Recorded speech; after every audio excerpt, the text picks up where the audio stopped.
Rome didn't conquer an empire on bravery alone. It built it on debt.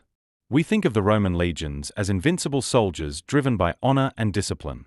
But behind each polished helmet, and every sharpened gladius, there was a supply chain of staggering complexity and staggering cost. Thousands of men required food, weapons, roads, and wages. Horses needed feed. Siege engines required wood, metal, and workers. And all of it cost money, a lot of money. So how did Rome pay for centuries of conquest? And why does it still matter today? Because the deeper you dig into the Roman war machine, the more evidence you find. War wasn't just fought on the battlefield, it burned through the financial system itself. And once that system was set in motion, it couldn't be stopped. Expansion wasn't optional. It was an economic necessity. Sound familiar? Let's go back. In the early Republic, Rome's army was made of citizens. If you owned land, you could be drafted. You brought your own weapons, and you expected to return to your farm when the campaign was over. But as the Republic expanded, wars grew longer and pushed farther from home. The old model began to fall apart. You couldn't just pick up a spear and leave for a year. Rome needed professional soldiers. At that point, Rome began to centralize military funding. The state started paying stipends to soldiers, not much, but enough to keep them loyal. Then came the real pivot. Conquest itself became a business model. Each new province meant new taxes, new slaves, new gold mines, and fresh tribute. It became a feedback loop. War financed more war. But this is where things get interesting and dangerous. Rome didn't depend solely on taxing. It relied heavily on borrowing.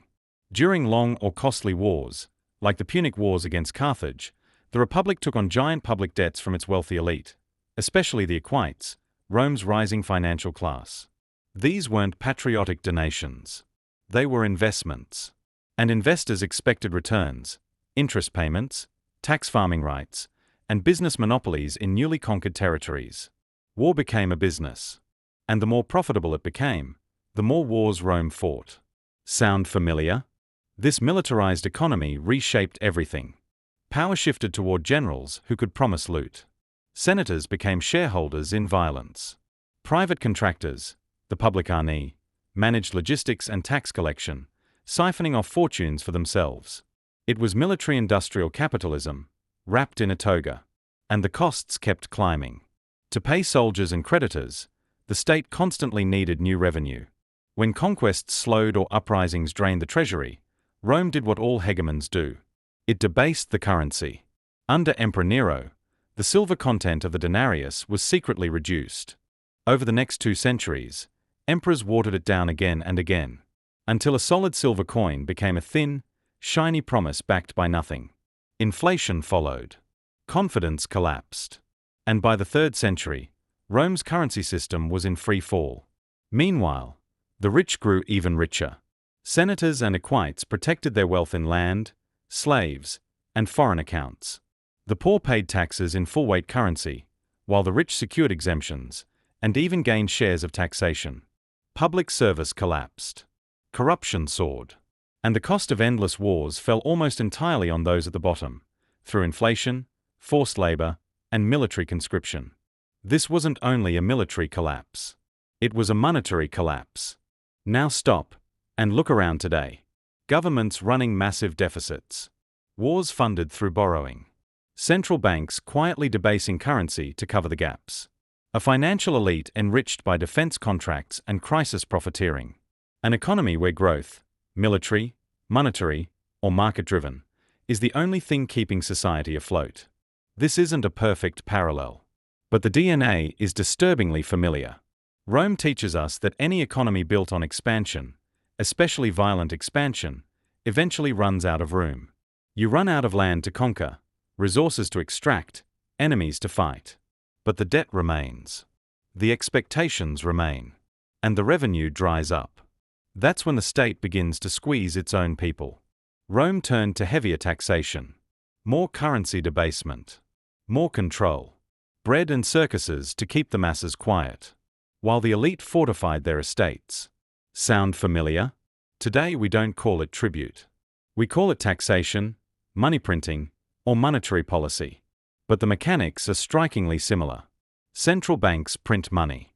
Governments can't pay their bills. The rich keep buying assets. The poor buy groceries with shrinking paychecks. Wars are still financed with debt. The United States spent more than $2 trillion in Afghanistan, most of it borrowed. Who gets the contracts? Who earns the interest? And who pays for it through inflation, reduced services, and unstable currencies? You already know. And like Rome, the cycle feeds itself.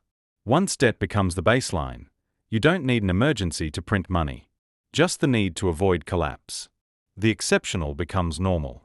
And the longer it continues, the more everyone pretends it's fine. Until it isn't. That's why economic history matters. These aren't dusty stories. They're warnings. Rome shows us a system that outsourced too much power to private finance, became addicted to growth, debased its currency, and crushed its citizens under obligations they could no longer bear. Not because it was evil, but because the mechanism had no off switch. Today, we live in a different kind of empire. Digital, global, driven not by legions but by capital flows. But the game is the same. Money and power move together. War is still profitable. Inflation still punishes the weak. And financial illusions still work.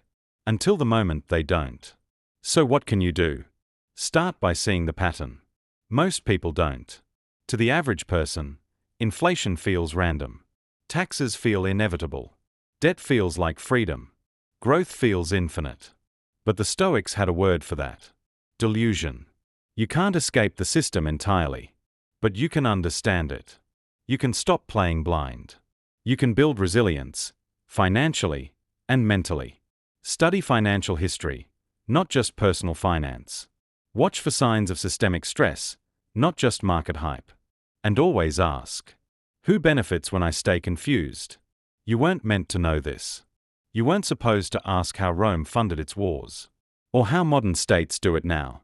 You were supposed to focus on the show, the headlines, the GDP, the distractions, not the mechanisms, and not the incentives.